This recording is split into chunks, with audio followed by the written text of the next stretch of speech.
இவர் TNPSC group 4 exam எழுதுறதுக்காக ரொம்ப ப்ரிப்பரேஷனா எக்ஸாமுக்கு போயிட்டு இருக்காரு. அந்த நேரம் பார்த்து அந்த ஊர்ல ஒருத்தர் இறந்து போயிடுறாங்க. அதனால இவரையும் கூப்பிடுறாங்க. ஏன்னா அந்த ஊர்ல யார் இறந்தாலுமே அவங்களோட இறுதி சடங்கனா இவரு தான் பண்ணி தருவாரு. எனக்கு எக்ஸாம் இருக்கு நான் வரலன்னு சொன்னாலும் நீ சடங்கை மட்டும் பண்ண வேண்டியதுனா பண்ணி கொடுத்துட்டு நீ போயிருன்னு கெஞ்சுறாங்க.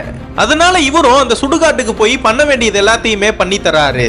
இவர் பேண்ட் ஷர்ட்னா போட்டு இறுதி சடங்கு பண்றனால அங்க சுத்தி இருக்கிற எல்லாருமே உன் பேண்ட் சட்டையனா கலட்டிட்டு ஒழுங்கா வேஷ்டினா கட்டிட்டு முறையா சடங்கு பண்றான்னு திட்டுறாங்க. இது எல்லாமே முடிச்சிட்டு அவசர அவசரமா எக்ஸாம் ஹாலுக்கு போனா எக்ஸாமும் ஸ்டார்ட் பண்ணிடுறாங்க.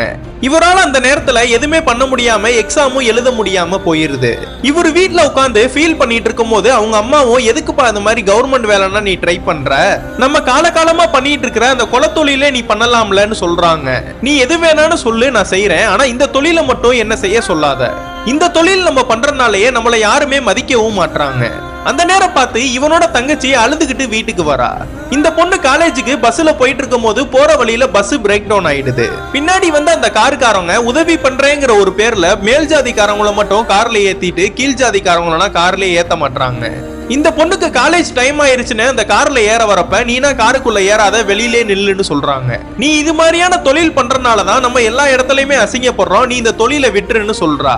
இவன் இந்த தொழிலை நிப்பாட்டிட்டு பால் விக்கலான்னு பால் வியாபாரம் பண்ணா 2-3 நாளையே இவன் ஜாதியை தெரிஞ்சுக்கிட்ட அந்த மக்கள் நீ போடுற பாலனா எங்களால குடிக்க முடியாதுன்னு தயவு செஞ்சு எங்க வீட்டுக்கு பாலே போடாதன்னு சொல்லிடுறாங்க. இந்த படத்தோட பார்ட் 2 வேணும்னா கீழே கமெண்ட் பாக்ஸ்ல பார்ட் 2ன்னு போடுங்க. அப்படியே நம்ம சேனல்ல எது மாதிரியான வீடியோஸ்னா போடலான்னு கீழேயே கமெண்ட்ல சொல்லிட்டு போங்க.